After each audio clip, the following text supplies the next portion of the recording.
What's up guys, my name is Kenyon. Alright, so I promised you guys I would make a tutorial on how to build your own screens and your own exposure unit. This is for anyone that's trying to learn how to screen print from their house or trying to open up a garage shop like the one we have right here. So yeah, I'm gonna take you guys step by step, show you guys how I build my own.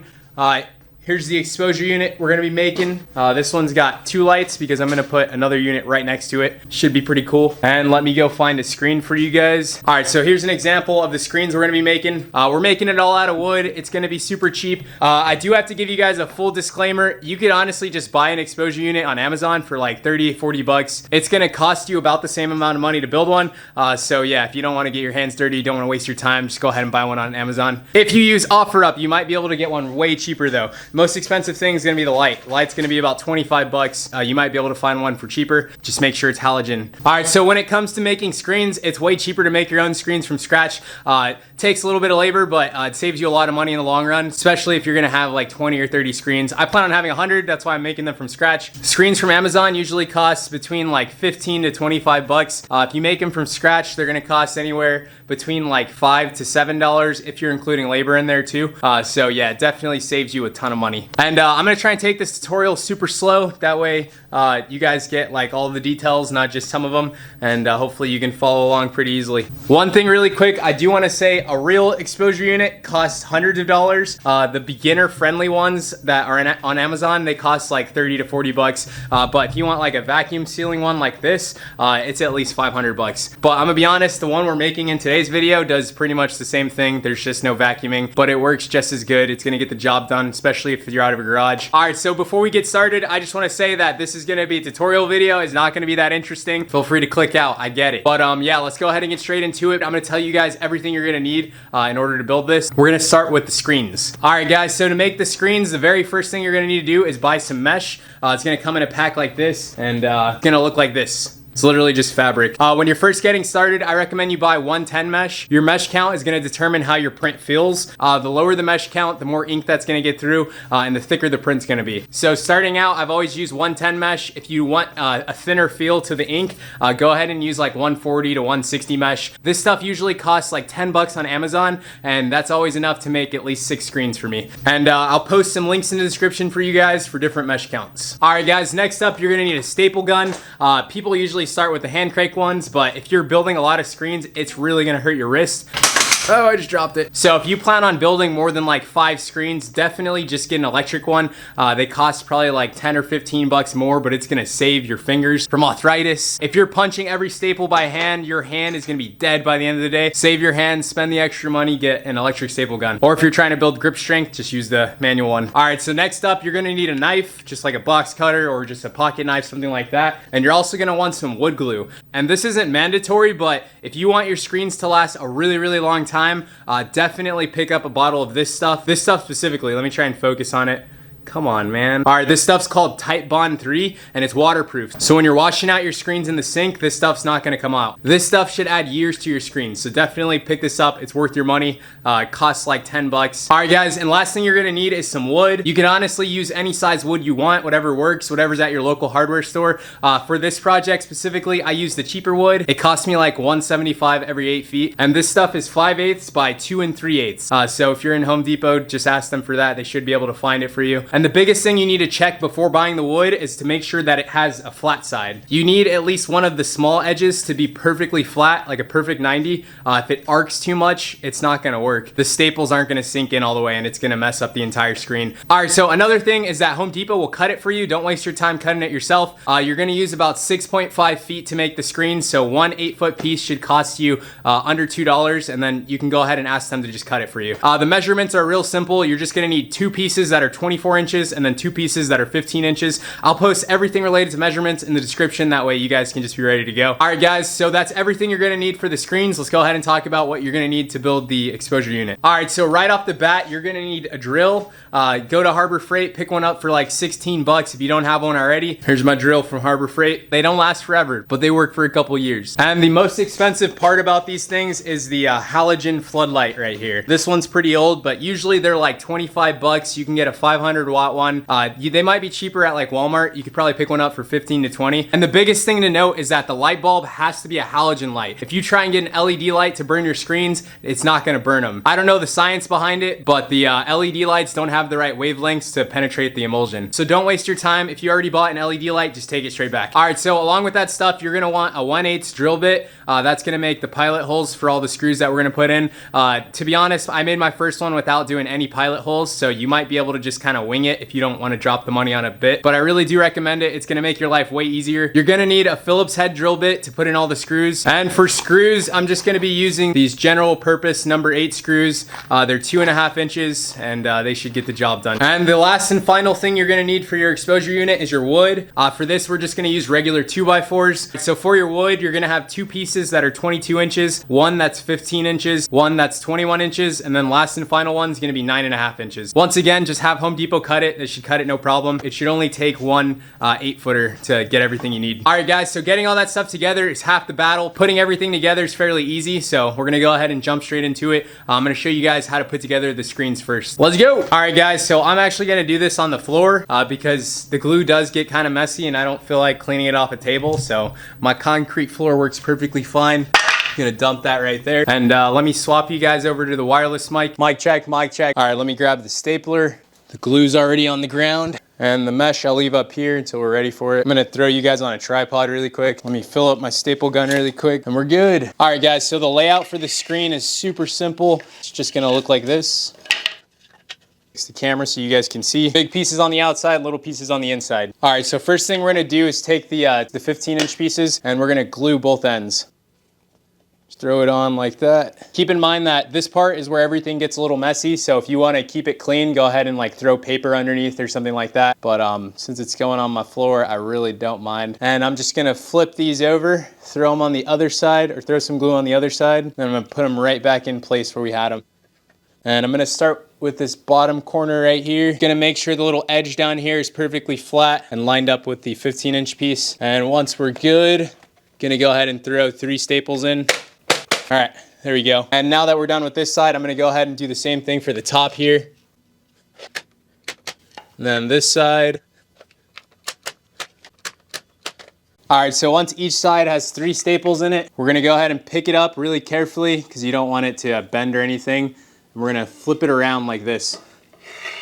Then we're gonna add 3 staples to each side. You can even add more glue if you want. If you want it to be super strong, I think we're gonna go ahead and do that. That should be good.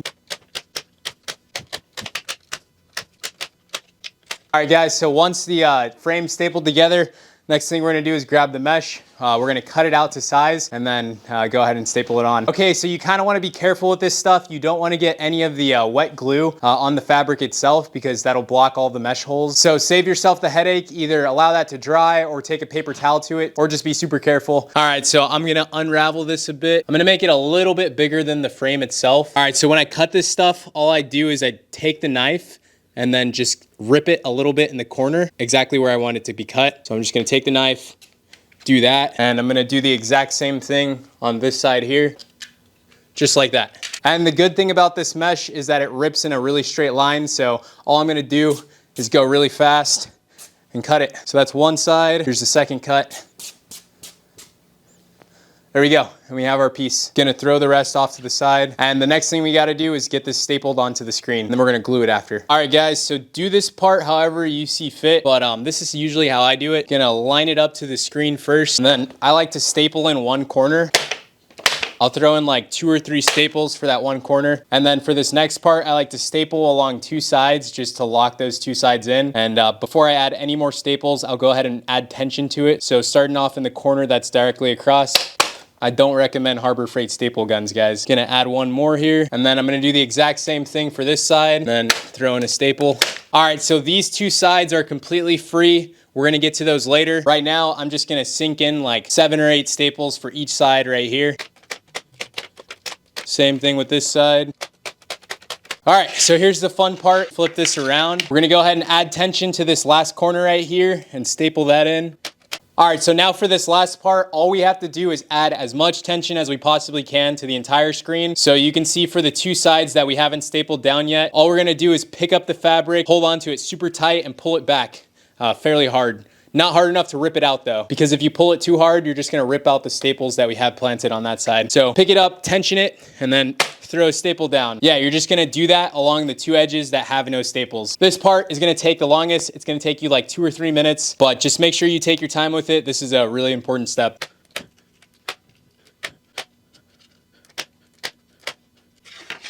All right, so we got one side done. All right, so before I finish this off, I like to go back to the first 2 sides that I stapled in and add more staples in between. That way it's stronger. So I'm gonna get that done right now. All right, guys, so next thing we're gonna do is take our knife and just cut off the excess.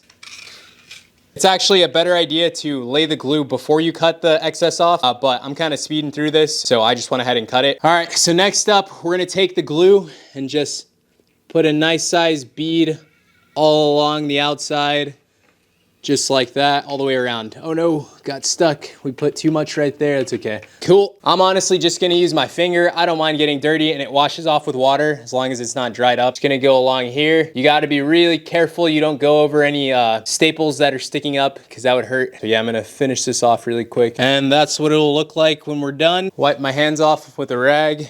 All right, guys, and we finished up the screen. This is gonna take, I wanna say like 3 to 4 hours for the glue to dry. Once it's dry, you can wash it out or you can go ahead and just straight up coat it with the emulsion. But yeah, that's all there is to it. Now we're gonna go ahead and start building the exposure unit right there. And it'll probably take just as long as the screen, maybe a tad bit shorter because there's not as many staples, or there's no staples. But yeah, let's get to it. We got all of our wood right here.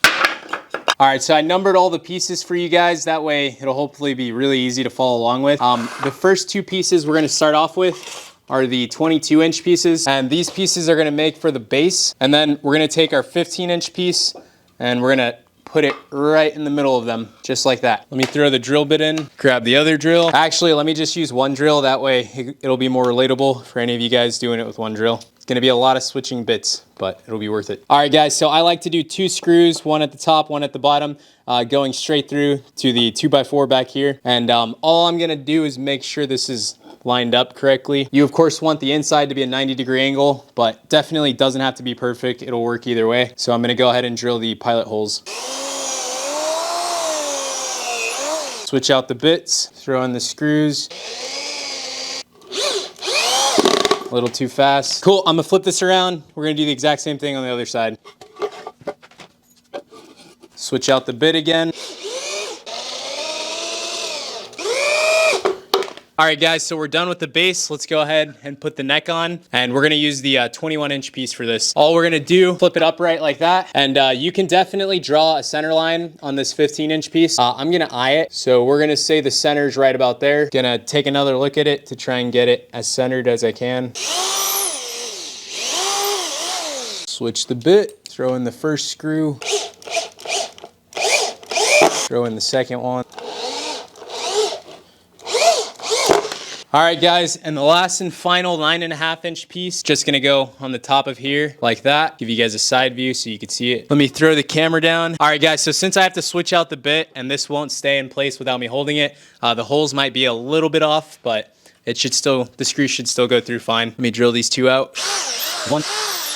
All right, I'm gonna go ahead and move that out of place. I know that's like a carpenter's nightmare right there, but it is what it is. Swap out the bit. Gonna start both of these screws by hand. There we go. Probably not gonna line up exactly right.